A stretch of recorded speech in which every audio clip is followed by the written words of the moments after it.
So this is Jewelry as Your Side Hustle. And this is Sugar Gay Isber, and that's me. And today we're going to talk to my friend who I actually met through the Craft Industry Alliance, which I paid my dues today. So I'm good for another year. Yeah. Which is a really great group. And in this group, there is a lot of people that have side hustles or full-time careers within their art. So the scope of this might not be jewelry, although it's jewelry adjacent because I made things that Jill would like to go on her. And we're going to talk about that. And we really want to introduce Jill Wolcott, who is from, where are you from? Somewhere. I live in Seattle. Yeah, I figured it was somewhere really fabulous because, you know, we'll talk about that too, because she's got a great life. And she is an extremely creative and book author, inventor of new knitting things. I would say, like, I think that's in your scope. Like, you're very creative, so you're coming up with new ways to knit, which is amazing. And you need to buy her classes and her books and her kits, well, patterns. I think it's patterns. And she'll tell us all about it, but we're so happy to have her today because she has a lot of great experience and a lot of great ideas, and she's very professional, and we're just so glad to have you on. So, Jill, welcome to my podcast. What a great introduction. So I am Jill Wolcott of Jill Wolcott Knits, and I started out in fashion design. So that's really a kind of a special thing that I bring to the knitting world. And I started out as a sewer. So I actually went through a technical program here, which is just down the street from where I live now, where I learned pattern making and garment construction. And then I went on then I was like, yeah, I don't want to do that my whole life. So I went on and got a degree in fashion design. And in order to get all of my credits transferred, they said I needed to take a second degree. So I got a degree in product development, which was adjacent to a really great degree. I wish I had that degree. Yeah, so I ended up teaching product development in San Francisco for over 15 years. And I would have loved to have taught design more because that's really where my brain lives. But the department was so disorganized. And after like 2 years, I realized we were having the same meeting every time we met. And I'm kind of action oriented. And so I went over to the product development team, which was a little more organized. And I'm sure they're still having the same meeting. But that's where your love of Yves Saint Laurent comes from, I'm sure, because, well, I don't know what years those were, but he was at his height in the 80s, like early 80s, with the Rive Gauche and, all of his really high end, but just, if you ask me who was my favorite designer, it would still be him. And I actually went to Morocco and to his gardens there, and I painted pots with his blue color, and I just lived it for a little while. He was long dead at that point, but it was just did my heart good because I get it. I used to be in retail during those times, and I sold those beautiful, amazing, expensive pieces that were it was so great just to be able to touch them. I never even tried one on. Didn't occur to me. Should have tried one on a picture. What was I thinking? Closest I could ever get, and I didn't even go for that.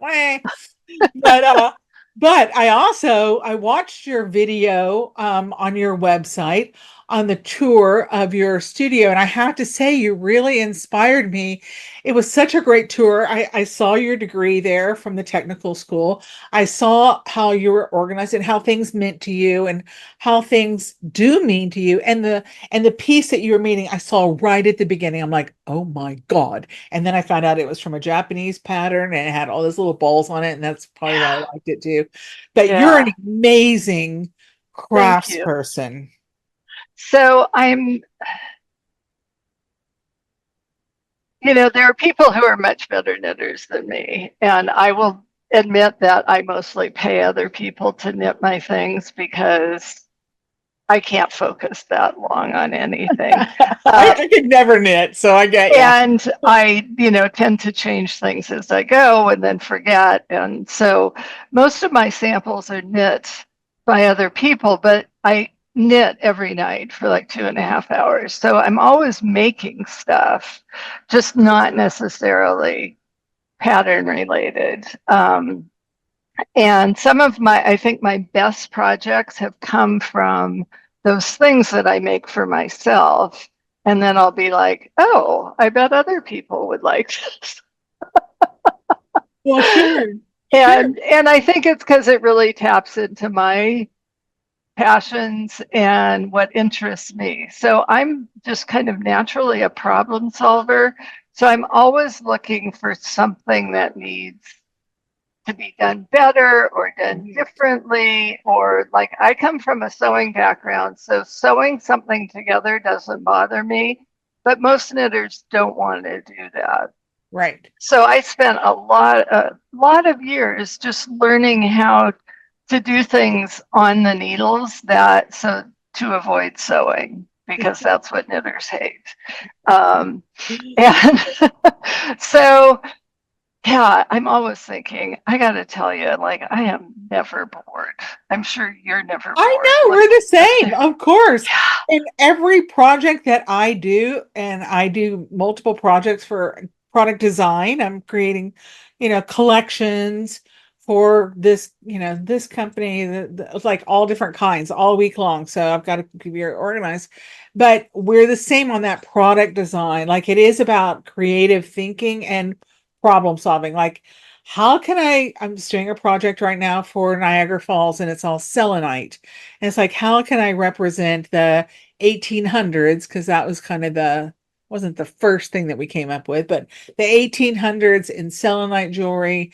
And what do I have and what do I need to get? And how can I put this all together and have it priced right and all that? Because it's all part of it. It's like we have to be such business people as entrepreneurs. Like we have to be able to take the photos. Do you take photos for this? I know you're literate in computer, which is such a important part, but yeah, so I literally did not know how to take photos until I got my first iPhone, which was an iPhone 7. So that was not when I was teaching, I had a flip phone. And my students used to say, your husband needs to get you a better phone. I was like, no, I'm good with the flip phone because I hate my phone. And so when I finally got an iPhone, I realized I had never taken pictures. I had no idea how to do it. So my husband had taken some photography classes when he was in college. And so he kind of explained things to me in a very lawyerly way. And then I signed up for a program online and just like went through their program to teach myself how to see through the camera. Because before that, I was like, the thumb was in there, the foot was in there. I didn't, because I can like block out all that stuff that's behind me. Yeah. And the camera doesn't. So I had to learn. Now it does, though. Yeah.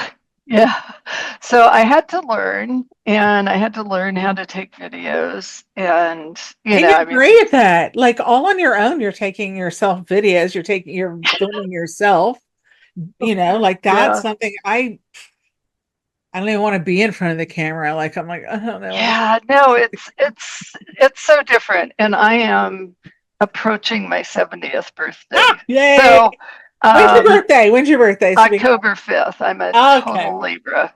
Okay.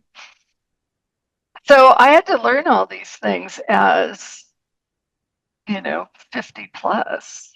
Aren't you glad that you do though? Because it's really important. I tell everybody the best thing that you can do is buy a good phone, because my phone is it's a professional grade cell phone and it does so much for me. Like I tell everybody, key to your business, have good equipment. It can't be more than 2 years old because there's just too much things that have happened in 2 years. You got to be able to have the latest and the greatest, and the upgrades are really important. Yeah, So, and so when I was teaching, I had to learn all this like layout software and Illustrator and Photoshop. yeah, that's hard. And so I actually at one point paid a student to teach me Yes. Illustrator. Oh, I And wish I could. I just had a list of every question of questions every week, and so it would say like, I want to do this, just teach me that.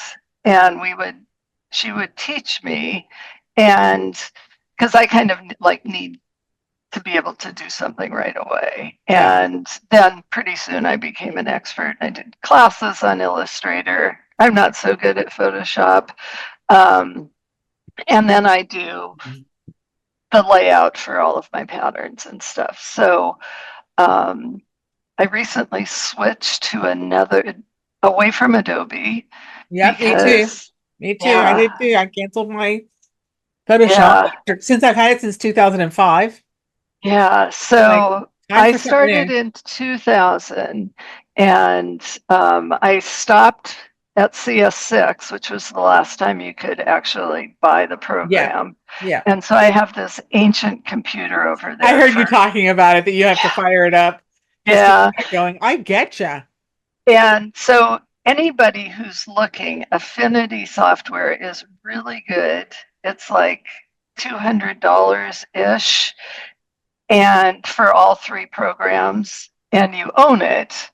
So then when they come up with like a Upgrade. complete new upgrade, you pay Yeah. $100 to upgrade. I heard you talk It's about that. brilliant. And I would say it's actually a little better than Adobe, just because they haven't, they built it from scratch with all the knowledge that Adobe had discovered, where Adobe's been like, patching things on. So it's really good software. Um, and it certainly makes my life easier. But when you make a transition like that, whew, it's huge. I know. Um, I yeah, know. I was trying to but you do, have to. you have to. I was trying to do something yesterday, and I told my husband, I'm like, in like the beginning of computer time, like 1980, let's just say 1990, because that's when Yeah, I know I was using it. I was using computers before, way before that, but there was a piece of software called Print Artist, and it was the precursor to Photoshop. And I told my husband, I'm like, with that piece of software, I could do something that they don't have anymore. You cannot do. And it was called tiling. And you could just click a button and your image would like tile, whatever it is size that you needed. And I needed something that could be printed on the front and then run it back through, and it's printed on the back. So that was one piece of paper, but on each side. The frustration, the waste of time. But I mean, I'm like Googling it. I'm like looking on YouTube. I'm like, I know I should be able to do this. Yeah. Yeah. yeah.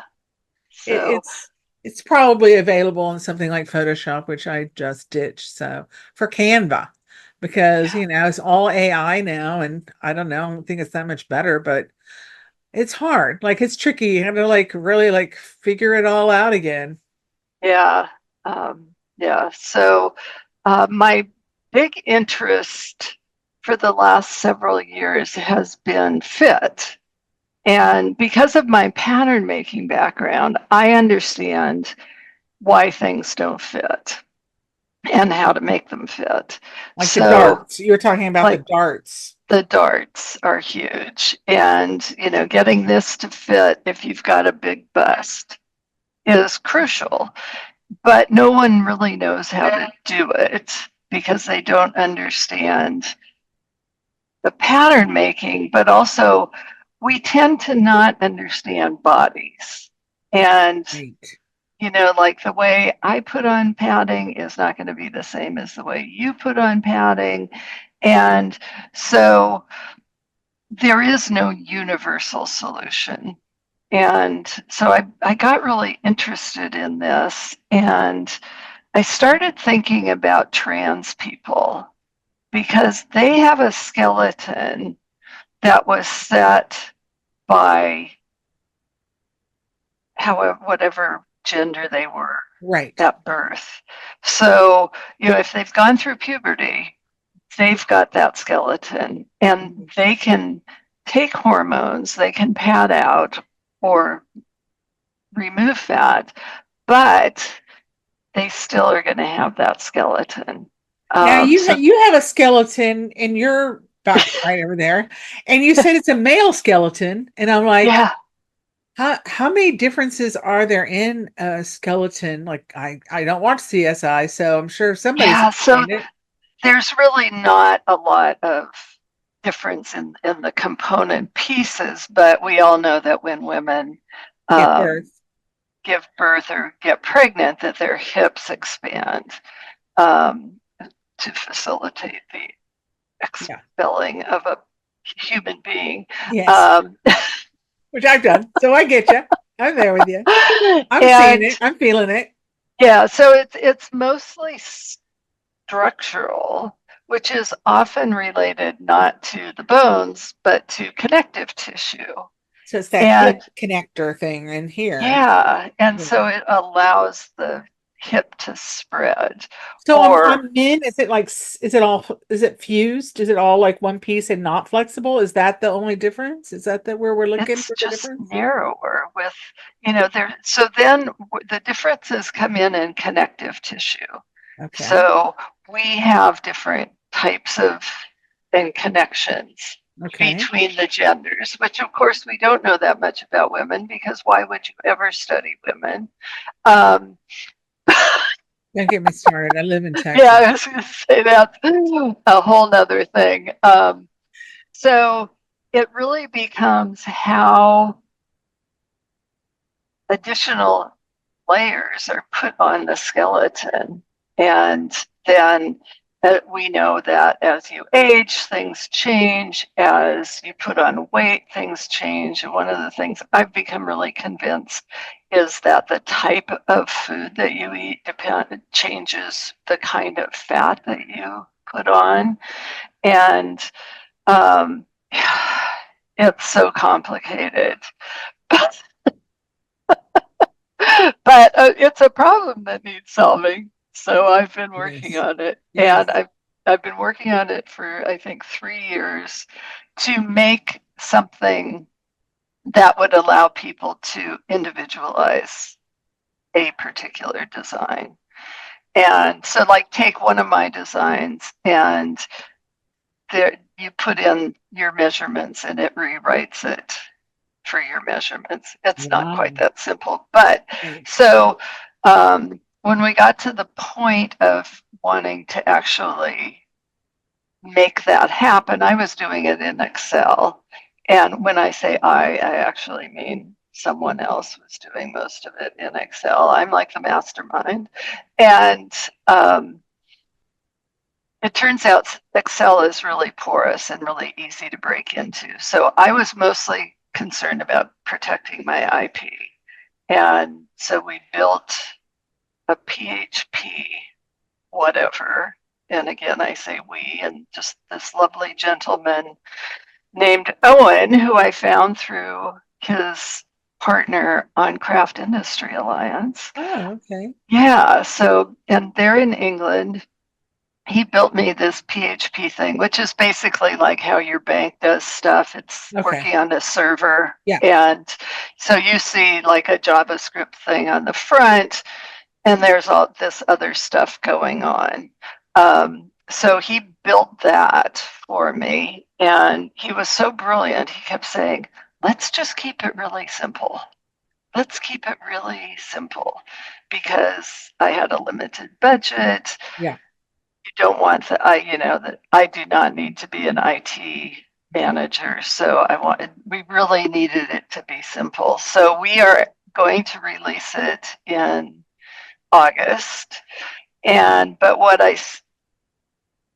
I kind of shifted from doing like design, like not that many people are going to want to make my design. So what I really need to do is provide them tools, like Oh, here's how you can put in a bust dart. Here's how you right. can put in a vertical dart. Here's how you can reshape your sleeve to accommodate your big Sure. upper arm.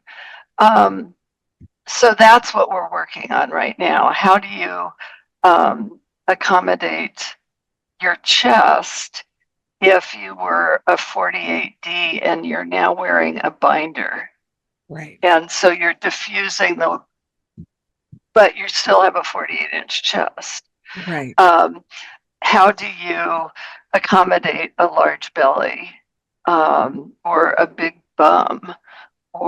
So I can do all these things. So it's a mathematical formula. I kind of heard you, I watched your strings on your bust, and you were explaining how this measurement on the side is this way, and then you move up to the top of the breast and it's expanded and it's a gradual expansion.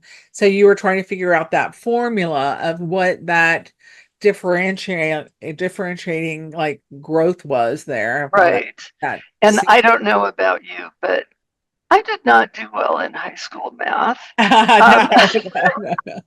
No, no math for me. No. Yeah, even measuring is barely. My husband got me through the college algebra class that I had to take to get my degree. And, so I don't understand any of the theory and all of that, but I can see things. Right. And I've got kind of a visual brain, so I kind of see things in 3D.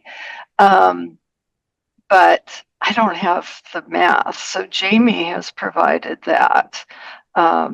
And every once in a while, we have to call in one of her friends who is a physicist, and he solves things for us. Nuclear physicists working on this. Yeah, and he came up. I can't say that about my jewelry for sure. Yeah, he says you should not be calling yourself like a designer. You should be calling yourself a yarn programmer, because what you're doing is like writing programs. Right. And I plus that I would get paid a lot more. Yeah.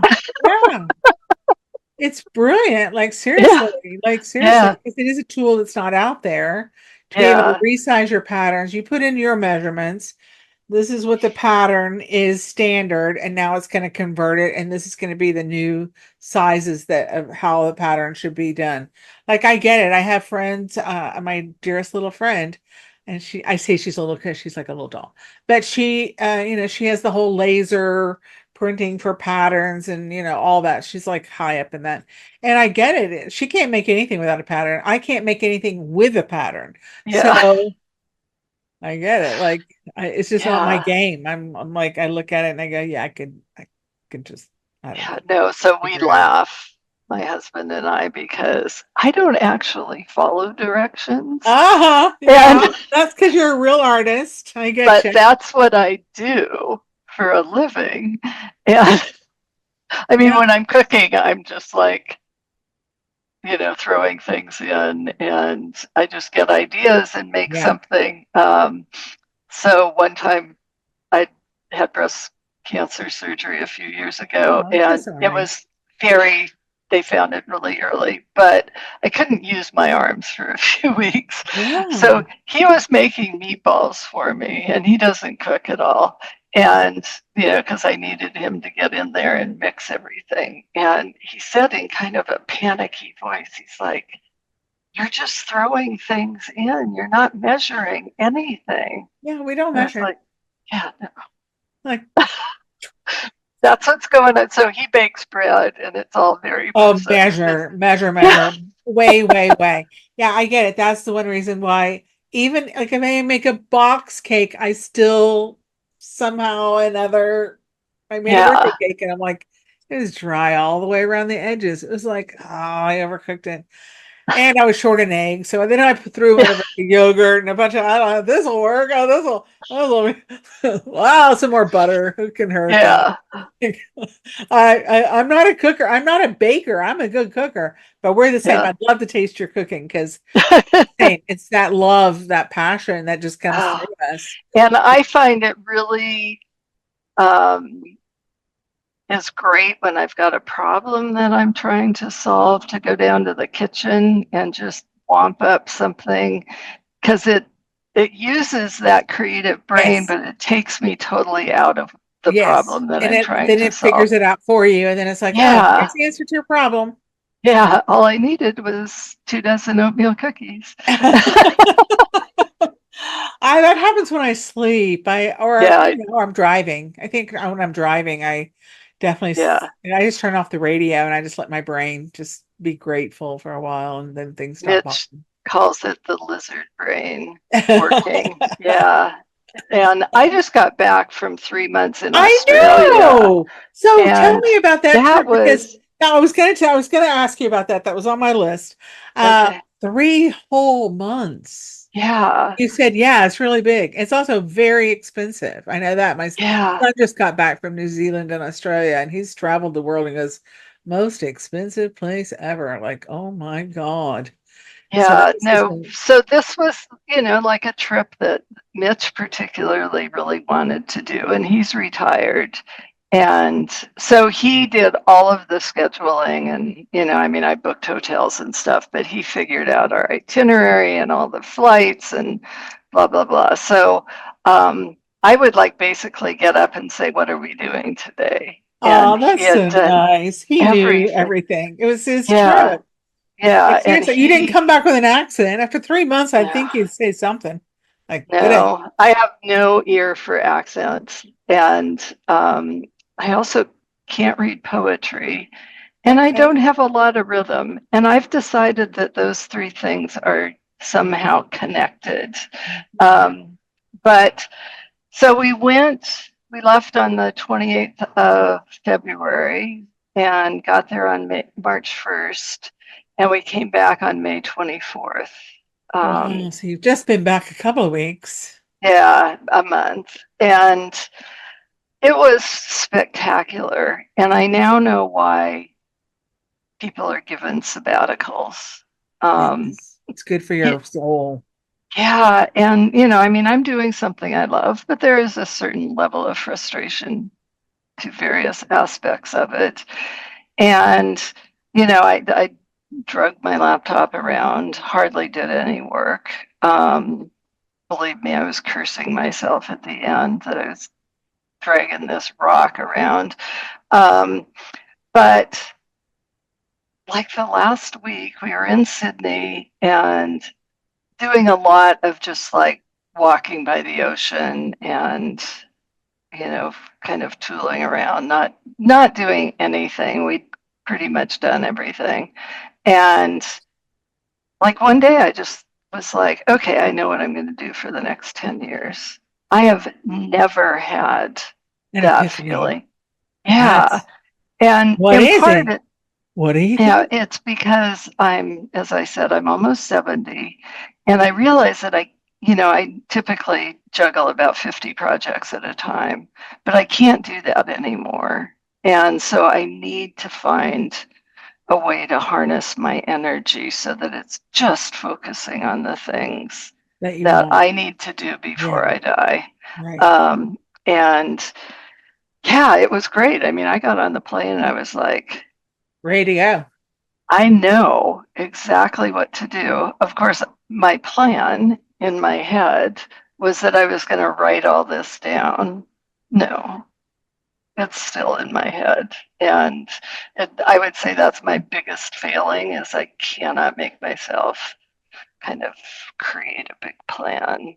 And so I'm always flying a little bit by the seat of my pants. But I like that. On the cusp. You like being living on that edge. Yeah. Or Well, we were at a lecture, I think it was with Jonathan Franzen, and the interviewer said, are you a seat of your pants guy, or do you plan everything out? And he said, oh, I'm a total pantser. So that's how I refer to myself now. I'm just pantsing it. Yeah. well, so it's just about writing it all down. So what does that entail? Because you can just now on your phone, you can record everything and it transcribes it perfectly. Like it's Yeah, so I just have amazing. like all these Oh, little notes. So this is the one from the CIA meeting where I wrote down your name to oh, that's contact so you. nice. Yes, And yes. We yeah, should so talk about I've that got group a little bit. Give them a little bit of love. policy or big pile of notes. And, so it's all there. It's just I'm not organized, and I get kind of freaked out when I try to spend a lot of time on that. So bits and bobs of it. So the Craft Industry Alliance is incredible How long have you been a because member? I've been a member since like day one. Um, Okay. Wow. and partly because I really believe in being part of your industry, and it Yes. was like the only thing. Um, but also, like, I love the monthly meetings because it gives, I know. I work by myself, Me too. and, Yeah. I'm in a second bedroom Yeah. and, with my crazy thoughts all the time. And so it's really fun to see what other people are doing, to see friendly faces, people who just kind of automatically get what you're doing, not necessarily in terms of what you're actually doing, but the struggles. Um, they have great resources. If you go on looking for something, there's tons of articles and webinars and things that you can watch. I've gotten so much out of many of the webinars, and I'm sure the notes are in a pile someplace. I know you have your book of notes. I kind of, when you said that, I'm like, oh yeah, I have tons of notes I never go back and refer to. I don't know Yeah, why we keep them. I'm not sure, but I I don't do. either. But so this is my second year with Craft Alliance, and I love Abby, and their newsletter is just, it's like the best newsletter I get because Yeah, I don't know how she is so well connected. I hated that I missed there was a roundtable in the evening last weekend, yeah, and I missed it, or it was this week, I'm not sure. But it was like, oh, I hate missing those meetings. I just yeah. hate it. So I try Have you really done one hard. of their mastermind groups? No, oh no, do you pay to be in that mastermind? Yeah, Yeah, it's $50 or like something forty to join them. dollars or It's something. like It's nothing, not yeah. So huge, that's but something you think I would benefit from? Then I I can. love those. And I've had both good and bad experiences, but they're always worth it. The last one was like the women wouldn't give any flexibility on time, and I was the only one on the Pacific Coast. I don't talk to people before 10 a.m. And so I was just like, bye. I, Oh, if you're that rigid, you're not my yeah. people anyhow. But the first one I was in, we still meet twice a month. Oh, And, so we just support each other. it's so And helpful. Like it I get is to that. I just, get it. and I've seen people's businesses evolve and change and personal growth, and other people who kind of aren't at that place in their lives, and they don't have the space for that, but want to hold the candle. Um, Yeah, they're amazing when they're really good, and but that first one was the special one for me. It's a So good catalyst. I'll have to look yeah, into those again because I think they open in like August or September. I really like the meetings. I try really hard to be on there. I love their programs. I've written them. I've made it into the newsletter a few times, and I've got another article coming out soon. I'm waiting something that I did is going to be on TV, and so it's a big thing. Right. I wrote the article, but we're waiting for it to get closer. So yeah, Abby is she is a force to be reckoned with, and it is about connecting with other people. Like, even though I'm kind of an outcast because I don't know how many jewelry makers are in the group, but it's still the same tribe. We are Right. creators. We are creators, and that's the Sure. thing that's key, is that we all have kind of the same voices active in our heads, and the same desire to accomplish things, and to enjoy the beauty and sometimes solace of what we do. Yeah. Yeah. That the hands-on is, that's why I knit every day, is because I can't let that go even if I'm not doing it productively for my business. I have to be hands-on and kind of experiencing and recognizing in my own behavior things that I could help other people. with. Yeah. And also new materials maybe too. Did you go to wool shops or yarn shops while you were But they're they have hardly any wool shops. And what's that about? They have wool.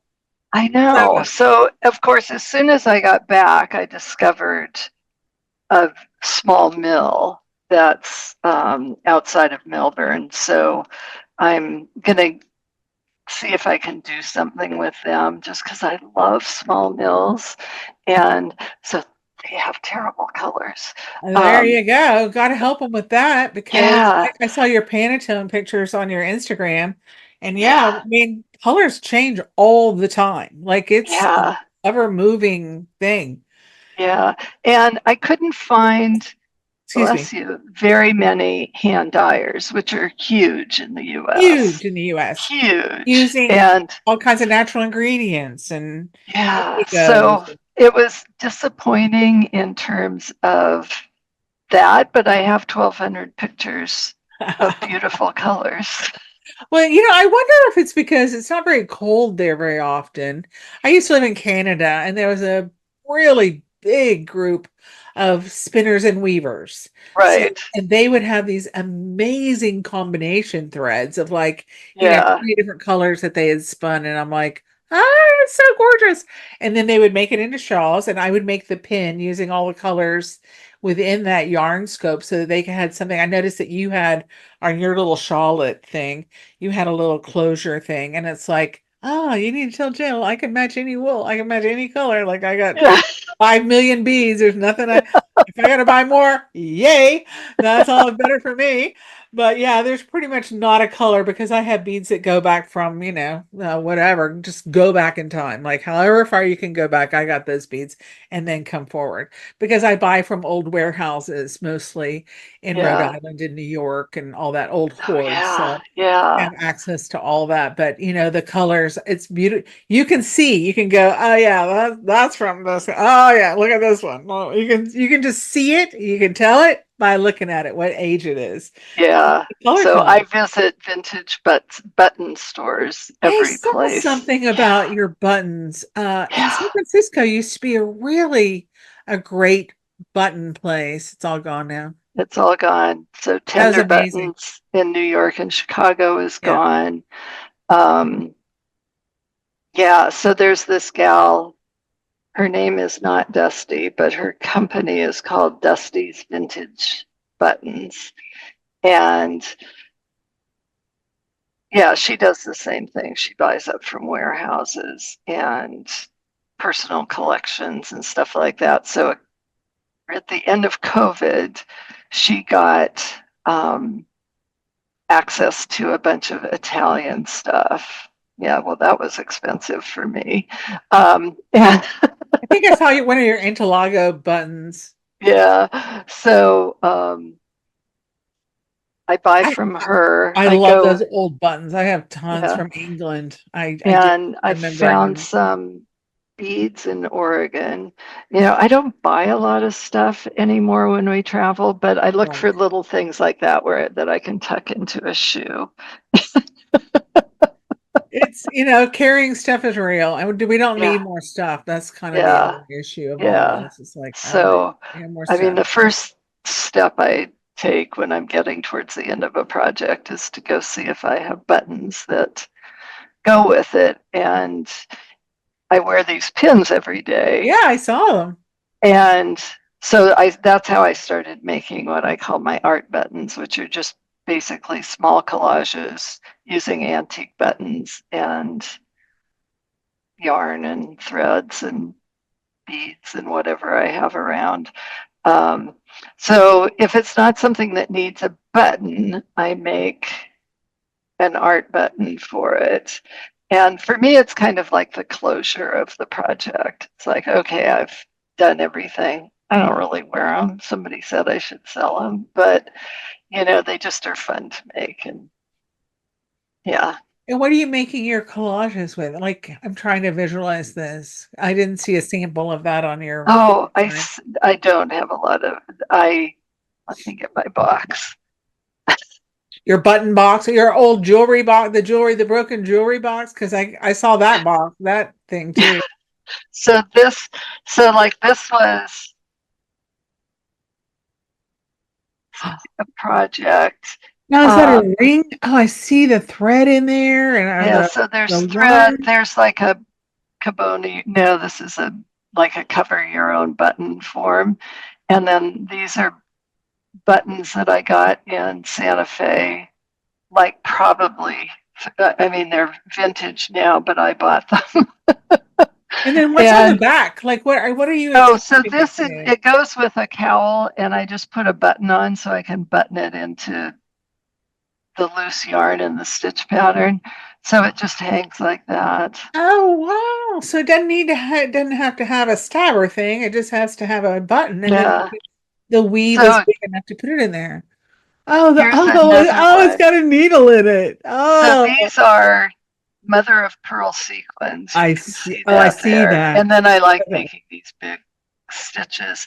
And this is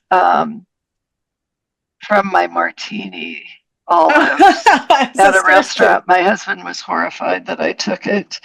Um, Now, when you go on an airplane, can you take needles on there? you can, yeah. Really? It's okay to So, take a needle, which you could kill someone with, but so oh, look this at this one. one, those are Oh, kind of, those buttons are a little twee for me, but I love the color. And then this is just like an old button. right. Yeah. No, this one is fun. So I just bought this square button, Oh, and so and I then doodled it up. and then just, yeah, made it fun. Well, Here's obviously, you one. live in a very creative city like Austin, where I am. Those are beautiful. Oh, those shells. Yeah, so this I got from Dusty. These I got from a gal who's no longer in business, but they're Italian balls and they're covered in cord. Um, and then the rest is just knitting stuff. You had some little tiny balls on that shawlet that you were wearing. It might not be the right name for it. Well, what do you call that thing? They're called Collar? boblets or Oh, baubles when you, they're fabulous. They're fabulous. And you said you like to make them, and now I believe you. Look at that. yeah. Is that a fan? A fan in there? Yeah, so that's a shell button. A mother of pearl. Yeah. Yeah. And so this one, I call this one my Ukraine button. Um, Oh, the yellow and blue. I love that. yeah. Oh, I love that. These are really so you have to be wearing a sweater or a shawl to be able to wear those because you can't put them on anything. Yeah, you have a great color. I love the greens. Is that green and Yeah, so green is my favorite color. So some of them have pins on the back, like this one has just a cheapo jewelry pin. yeah. So I can wear that on something else. This one has a pin. I Um, just found a great collector that had a bunch of just those kind of jewelry pins for box, and they yeah, were all from France. I'm like, yeah, I think I got one in my hair. I got a barrette from France too. I'm like, yeah, I'll buy all that. Like, whatever. 'Cause yeah, I see your window is open. We have a love of birds together. yeah, That's my hair was all done this morning. I looked good this morning. And then I went outside and I started digging around with just cleaning out the water bowls and yeah, blah, blah, blah. And it's like I came back in. We had a big rain, so it's like super humid out there right now, and my hair just, yeah. yeah. But So yeah, you're a it big does not get hummingbird. humid here, but we're going to be hot today.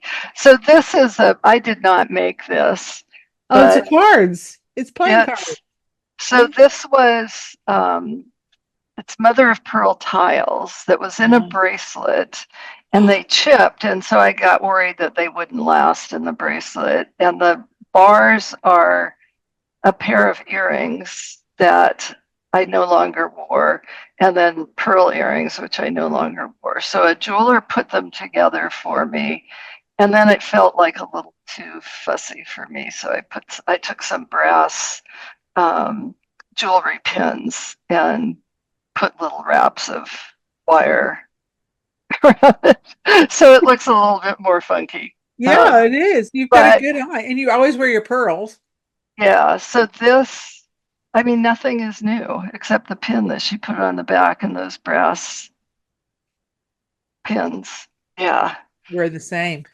yeah. We're the same. I've even cut buttons off of things because I love the buttons.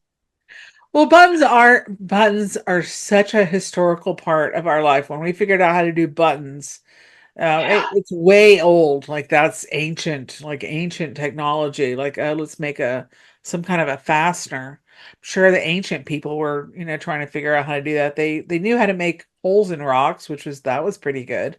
But a rock button wasn't really them. And then they found oyster shells and shells and ostrich eggs and they had all different kinds of organic things that they were able to yeah, chip into little tiny pieces and then use them for something.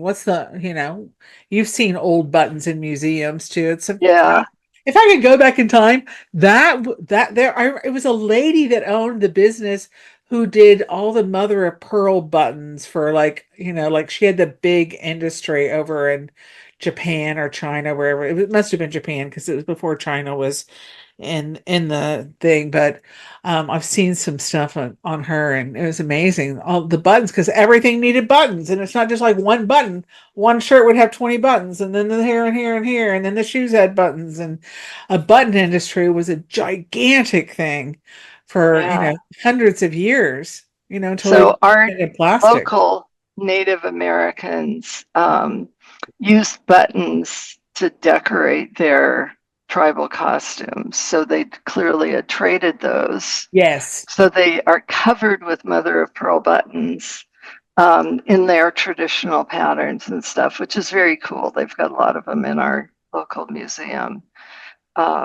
Yeah, you can Yeah. trace a lot by buttons. Yeah, sure. The age of anything can be traced Yeah, kind of by a button, and buttons are just I see them, I buy them. I can't help myself because a lot of the things I can, make a mold of it. For example, it's not in copyright because that thing's hundreds of years old. I yeah, have several of those kind of things. I'm like, I'm just gonna chop the back of this off and I'm gonna stick it on something else because now it's got a new life. It's okay. yeah. I So take a this mold first. gal in London who's got an antique button shop, which like no order at all. So she can, if you say I'm looking for this, she can like pull out the box, but I don't do that. So I had to like go through all of her shelves to find buttons. But she said Zara has been a huge boon to her business because people buy like basic things. They don't want it to look like everybody else. And so they come in and they buy these Beautiful vintage buttons. buttons. And she said, in fact, I am wearing a sweater that I changed the buttons on. But I thought that was such a really interesting mashup of, kind of fast fashion with antiquity. I love that. Like Yeah, seriously, I don't wear things with very many buttons because I got big boobs and that's just doesn't yeah, really good for me. But definitely I get that love. I mean, it's a whole thing. You remember they used to have Bead and Button magazine? I don't think they have that anymore. yeah, But that was a yeah, great magazine. I was in it several times and I even went to go meet with them at the Bead and Button show in Minneapolis. yeah. And And there's a button group on Facebook. I'm sure. Yeah, which because everything is there. Yeah. Yeah.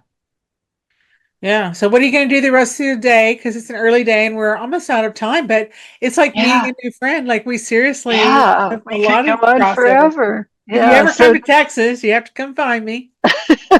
So today I need to do just some internet stuff, like update some links and that sort of thing.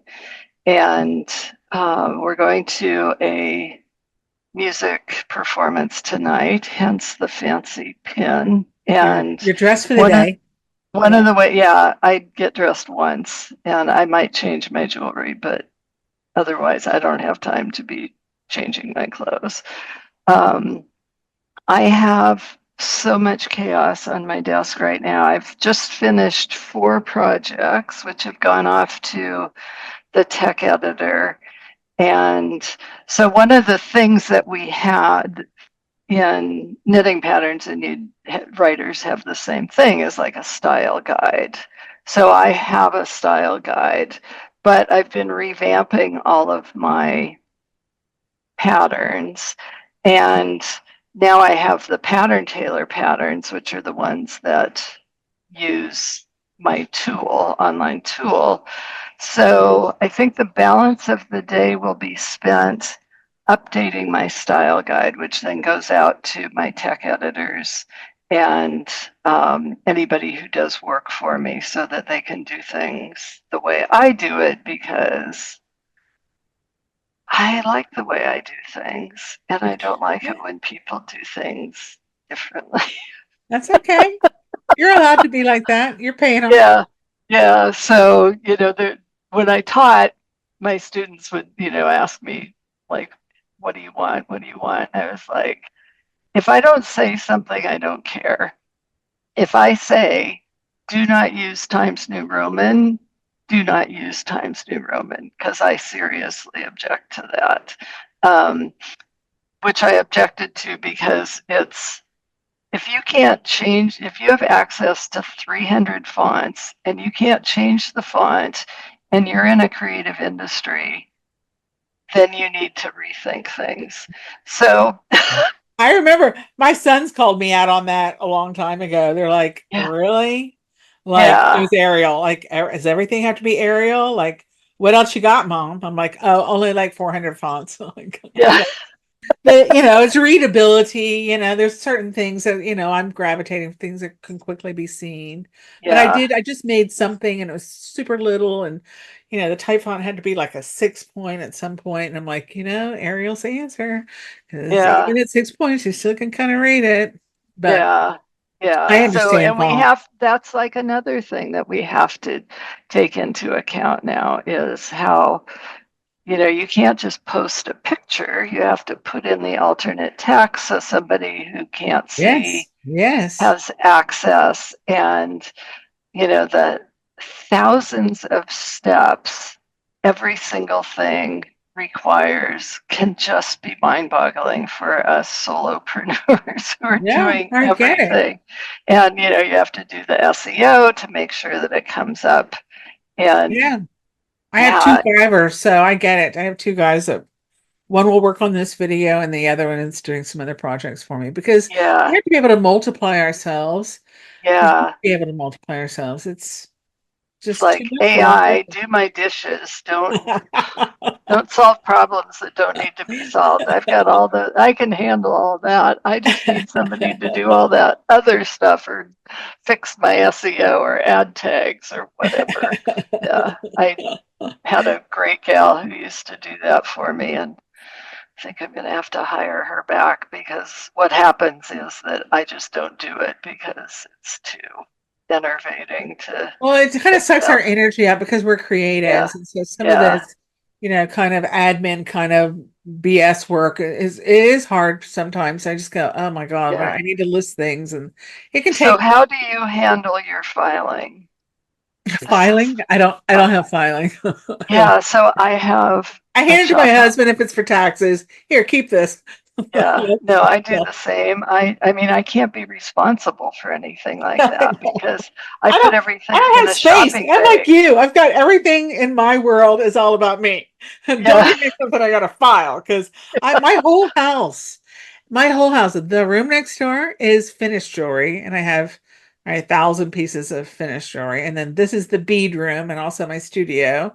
Then I have my work room, and then I have the middle of the house is my workstation. I also have a full-time job with a big company, and so I have to have that, my computers, and I just got all new setup for my workstation. It's been 4 years I've been working at home, and it was just kind of like, now it's all yeah, like, looks like NASA.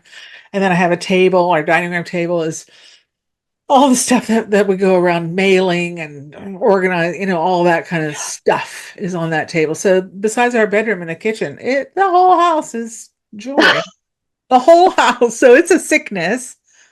Like, seriously, so I get you. I gotcha. yeah, That's why yeah, I was mesmerized at looking at your studio, because it's very organized, and I was thinking, I don't know if I want to show everybody I was like, don't look over there. There's like lots of random stuff, but I know where it all is.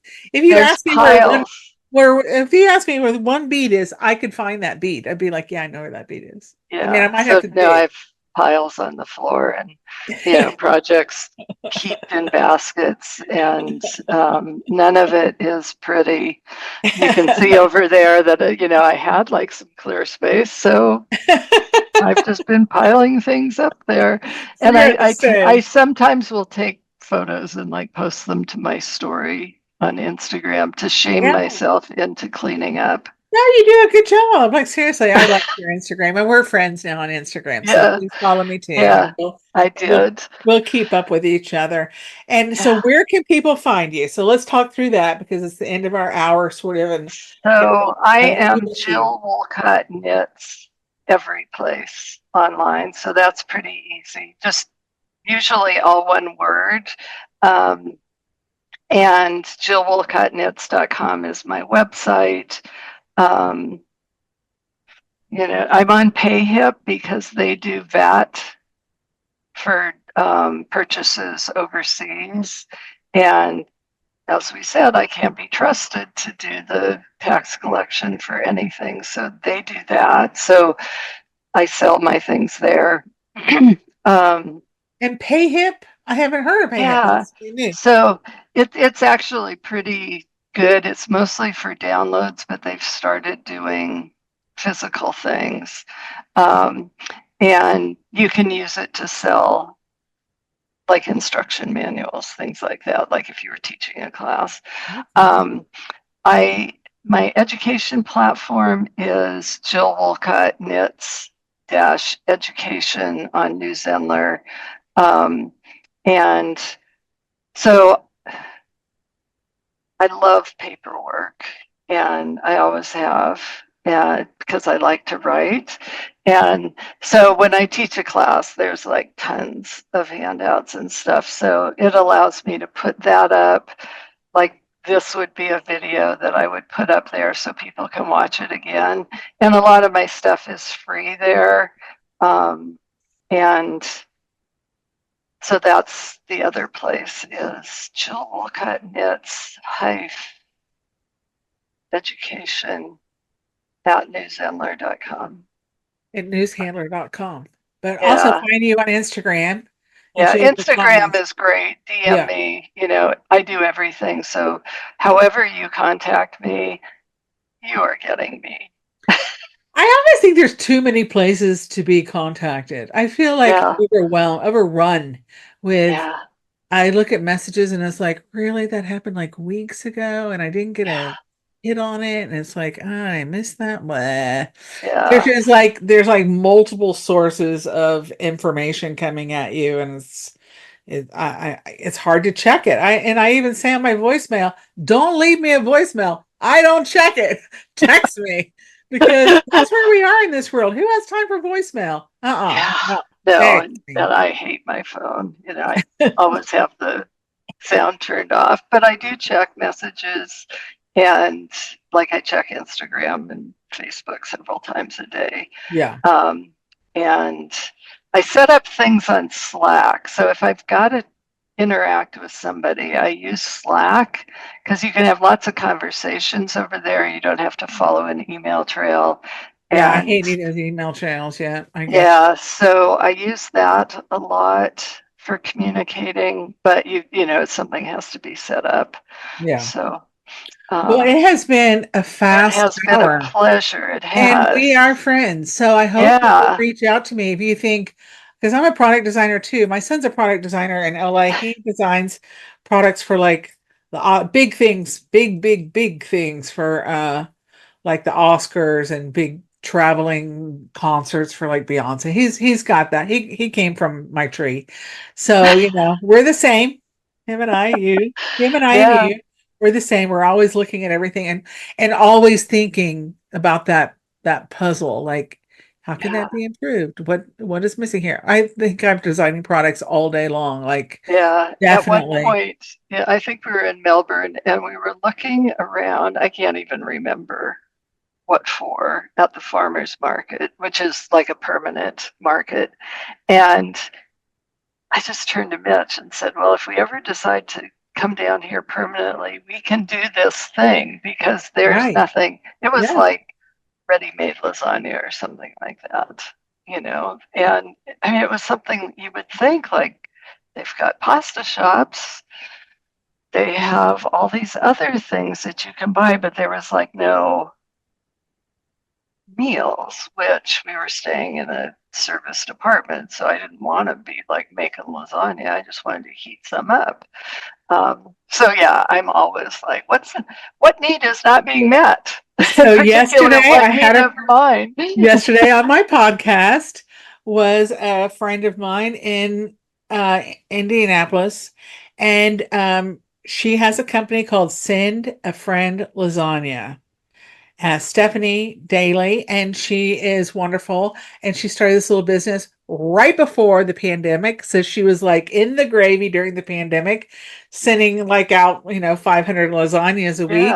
And they're all from scratch, and they were all wonderful. And you just order it up the day before and it shows up the next day. And if you were in a hotel, you could probably heat that up somehow, but is a really good thing for travelers.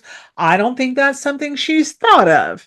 So I will pass that along. And I'll tell her that we talked about her on this podcast. We always try and rent something that has at least a microwave.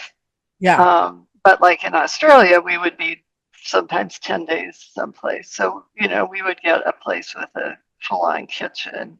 Yeah. But you don't have like olive oil, you don't have salt, you don't have pepper. So you can really only do very basic cooking. Salads. A lot of salads. Yeah. Gotcha.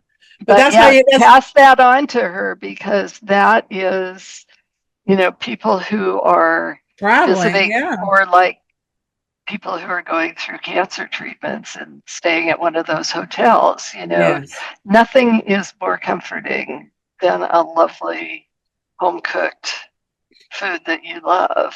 Yeah, I agree with you. Yeah. And now we ended up talking about somebody else, but we should end on you. Okay. I would say I'm so glad that you reached out to me, because thanks to the Craft Alliance, and we're so happy that we're both members. I'm very much a proud member. So I hope that we see each other again. We'll see each other. Yeah. But if you ever have any needs for jewelry, I got your back, girl. Okay. Jill, has been really a great hour. It's gone by super fast, and I've learned a lot. And I hope other people that are listening have really enjoyed listening to Jill's journey, because it overlaps with everything. All kinds of entrepreneurs. We're creators. We're makers. We have that gift that we're creating things for other people to make other people happy too, and make our souls happy, because I think that that's all good. So I appreciate you, and I'm going to stop the recording now, and we will end this for now. But thank you. Thank you so much. And you can watch for Jill's. All Jill's information will be in the description, so you can contact her there. But one more time, it's on Instagram. It's Jill Wolcott. Wolcott. WOLCOTT. Yes. And knits. Yes. Yeah, you can find her. You can find me, and I'm connected to her. And just let me know if you need any of those things for the information. I will. I thank you very much, and have a great rest of your day and a great weekend. It's the summer solstice. Yes. Yes. Go dance around the fire naked tonight. Okay. and the strawberry moon. We're gonna go look for that tonight. Nice. Okay, dear. Have a great rest of your day.